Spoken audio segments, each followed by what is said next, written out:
Bonjour à toutes et à tous. Nous sommes au commencement de cette nouvelle année.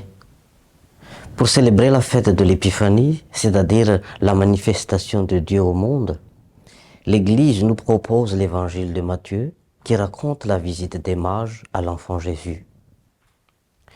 La naissance de Jésus est bien située par l'évangéliste Matthieu.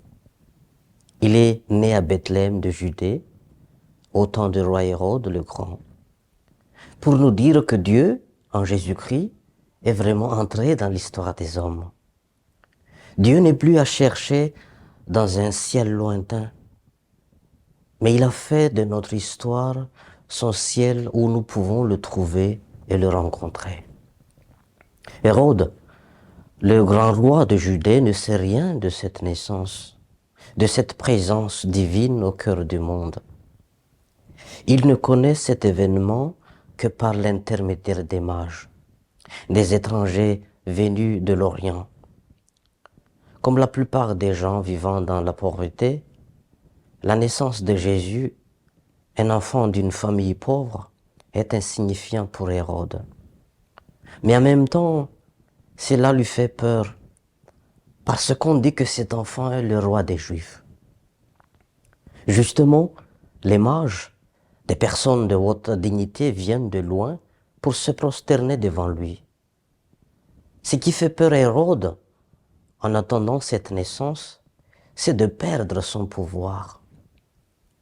Il voit dans ce petit enfant dans la crèche un concurrent, un ennemi à abattre. Le roi fut bouleversé et tout Jérusalem avec lui, dit l'Évangile. Et ce qu'il va faire, c'est justement demander aux grands prêtres et aux scribes de voir la prophétie sur l'enfant. Et il pense utiliser les mages comme moyen pour préciser son identité et le lieu de sa naissance. Tout cela en vue de l'éliminer. On peut remarquer ici la maladie causée par l'amour exagéré du pouvoir. Un pouvoir qui n'aide plus le peuple à s'épanouir, à vivre en paix, mais un pouvoir qui écrase et tue. Et les victimes sont souvent ceux qui sont sans défense, les petits. Nous voyons déjà aussi, dès que dès sa naissance au monde, Jésus a déjà un ennemi. Sa naissance n'est pas une bonne nouvelle pour tout le monde. Le prince de la paix n'est pas voulu par tout le monde. Mais en même temps, la venue d'un roi sauveur, un berger du peuple Israël, est déjà annoncée par les prophètes. Sa venue est aussi attendue et espérée par toutes les nations. Les mages sont les représentants de peuples qui cherchent et espèrent en la venue d'un sauveur du monde. Ils sont les personnes qui ont essayé de scruter le ciel pour trouver un signe de Dieu. Et comme dit l'Écriture, Dieu se laisse trouver par quiconque le cherche en vérité. Vous me chercherez et vous me trouverez, parce que vous me chercherez de tout votre cœur, dit-il dans Jérémie.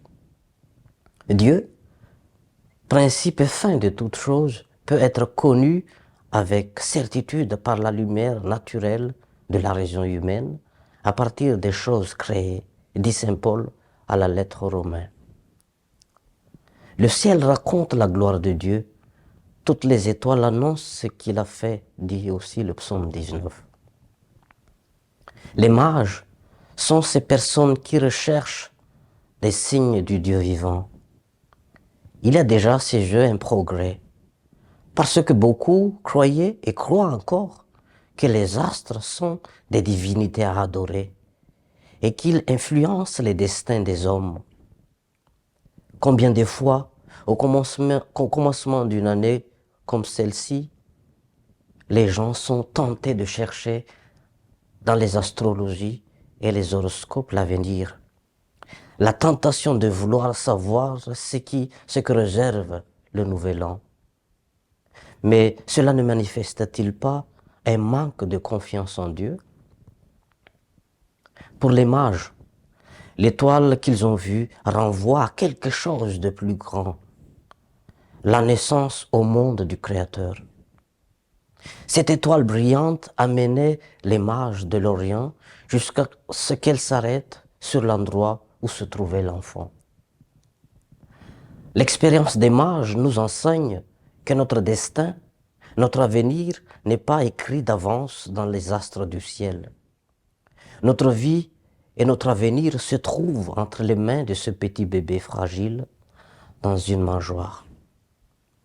Ce n'est plus dans le ciel qu'on trouve écrit notre destin, mais en Jésus-Christ.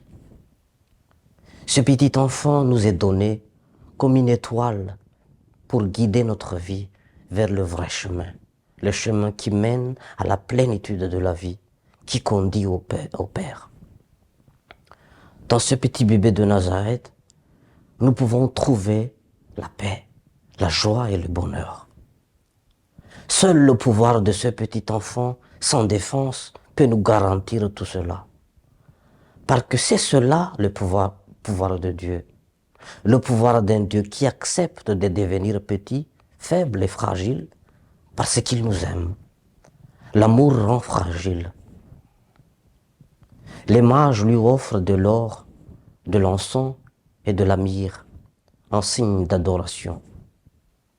Peut-être aujourd'hui, nous n'avons pas de coffret plein d'or et d'encens à offrir à Jésus, mais nous pouvons offrir aux pauvres et aux petits qui sont la présence actuelle de Dieu dans le monde, nos cœurs pleins d'amour.